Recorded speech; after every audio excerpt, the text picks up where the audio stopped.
अभी तक तो ये सब खबर आप लोगों तक पहुंच ही गया होगा। सुबह से बड़े जोर शोर से चर्चा में है और ये दिखाता है कि देखिए हम कितनी तेजी से प्रगति कर रहे हैं। 2009 की बात है। 2009 में एक हमारे उस समय के क्या बोलते हैं पोस्टर बॉय रामालिंगा राजू, सत्यम कंप्यूटर के संस्थापक, वो आते हैं और बताते हैं कि भाई मुझे माफ़ करो, मैंने फ्रॉड किया है। मैंने अपनी सेल्स, मैंने अपने एक्सपोर्ट्स प्रोसीड्स, मैंने अपना जो सॉफ्टवेयर सेल्स जो मैं दिखा रहा हूँ वो फर्स्ट है, वो मैंने फर्जी इनवाइसेस बनाई हैं और जो भी मैं अभी प्रॉफिट और सेल्स और रेवेन्यू जो मैं दिखा रहा हूँ सब फिक्टिशियस है। और ये उसने किया 2002 से 2008 के बीच में। और आप सोचिए कि उनका जो ऑडिट फर्म थी, उनका जो ऑडिट करते थे उनके अकाउंट्स का, वो दुनिया की बहुत ही जानी मानी कंपनी थी PwC, और PwC की नाक के नीचे ये सब चल रहा था। तो राजू को भला हो उसका, उसने आके माना कि भाई ये सब मैंने किया है। और हुआ क्या कि फिर सत्यम कंप्यूटर को, जो आज हम टेक महिंद्रा देखते हैं, उसने उसका अधिग्रहण किया। अब मैं देश की तरक्की की बात कर रहा था, अभी आप तरक्की देखिए। आज सेबी ने एक रिपोर्ट जारी किया राजेश एक्सपोर्ट्स पे। राजेश एक्सपोर्ट्स जो उनका क्या बोलते हैं, जो रिकॉर्ड्स हैं उसके अकॉर्डिंग वो जेम्स एंड ज्वेलरी में एक्सपोर्ट करते हैं। एज पर जो उनका कहना है कि साउथ अफ्रीका में हमारी गोल्ड माइन भी है।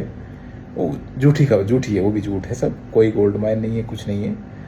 तो इन महाशय ने, राजेश मेहता जी ने 2021-22 से 2025 तक जो अपनी सेल्स एक्सपोर्ट प्रोसीड्स जो दिखाया है, वो दिखाया है 15,50,000 करोड़। राजू साहब ने कितना दिखाया था 2008 में? 8,800 करोड़।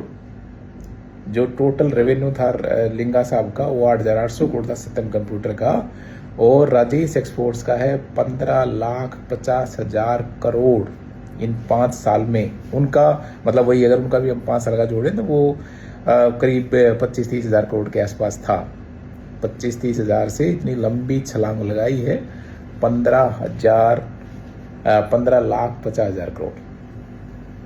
अब आप देखिए ऑडिटर क्या कर रहे थे, कस्टम अथॉरिटीज क्या कर रही थी, सेबी क्या कर रही थी, और बैंक जहां पे ये एक्सपोर्ट्स प्रोसीड्स क्रेडिट हो रहे थे वो क्या कर रहे थे, क्या देख रहे थे। और सबसे कमाल की बात देखिए आप, जेम्स एंड ज्वेलरी में हमारे इंडिया में there is only 1 five star category export house, और वो ये राजेश एक्सपोर्ट्स है। मतलब किस लेवल तक चीज़ों को मैनिपुलेट किया गया है कि जिसकी जो सेबी का कहना है कि जो ये सेल्स रिपोर्ट किया गया है ये 99% फिक्टिशियस हैं, फर्स्ट हैं। तो जो एक एक्सपोर्ट हाउस 99% फर्स्ट सेल दिखा रहा है, वो जेम्स एंड ज्वेलरी में हमारे देश का एकमात्र 5-स्टार कैटेगरी एक्सपोर्ट हाउस है, recognised export house. Gold mine वो झूठ है। अब आप देखिए मतलब इनके ऑडिटर क्या कर रहे थे, जैसा भाई कैसे ये सब चीज़ें आपकी नाक के नीचे से जा रहा है। आप किसी ऑडिटर से कोई सर्टिफिकेट बनवा के देखिए कितना मुश्किल होता है।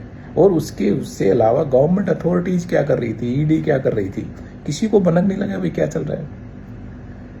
2014 से कुछ जो वॉलंटियर फ्रीलांसर जो होते हैं, जो फाइनेंस में निगरानी रखते हैं, 2014 से इस कंपनी को रेड फ्लैग करते आ रहे हैं कि भाई इस कंपनी के जो सेल्स है, रेवेन्यू है, जो वो फिगर दे रहे हैं वो कहीं ना कहीं कुछ गड़बड़ है, आप देखिए। लेकिन सब चंगा सी, किसी को कोई फर्क नहीं पड़ रहा था, सब बढ़िया है। बोल देगी भाई ये आप हिंदू मुस्लिम करना बंद करो, ये general non general, reservation non reservation, merit non merit, क्या मेरिट है, ये है मेरिट। तो अब खराब भी लगता है, हंसी भी आती है। कोई सिस्टम नहीं बचा है। कहाँ से माननीय मोदी जी हर चीज को थोड़े देखेंगे। इतनी हमारी संस्थाएं हैं, वो बेचारे 18-18 घंटे काम कर रहे हैं, इतनी मेहनत कर रहे हैं, उस पे हम इस तरह से पानी फेर रहे हैं सब लोग। जागिए, बचाइए, मोदी जी को भी बचाइए, इस देश को भी बचाइए।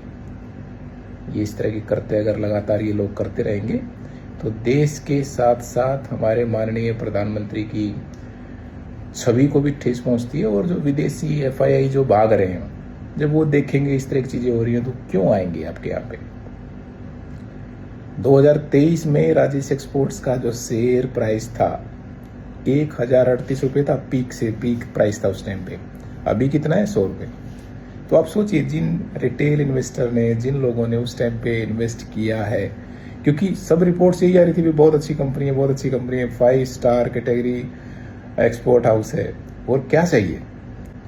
एकमात्र जेम्स एंड ज्वेलरी में 5 स्टार कैटेगरी हाउस है, साउथ अफ्रीका में गोल्ड माइन है, अभी EV बैटरी भी बनाने का प्लांट लगाने जा रहे हैं। इस तरह की सब प्लांट किया गया, सब चलाया गया, और लोगों ने विश्वास कर लिया। लोगों के पास तो वही है कि भाई एक्सपर्ट्स बोलते हैं, उसके ऊपर विश्वास करते हैं। शेयर मार्केट में जब शेयर भाग रहा है तो लोग उसके पीछे जाते हैं।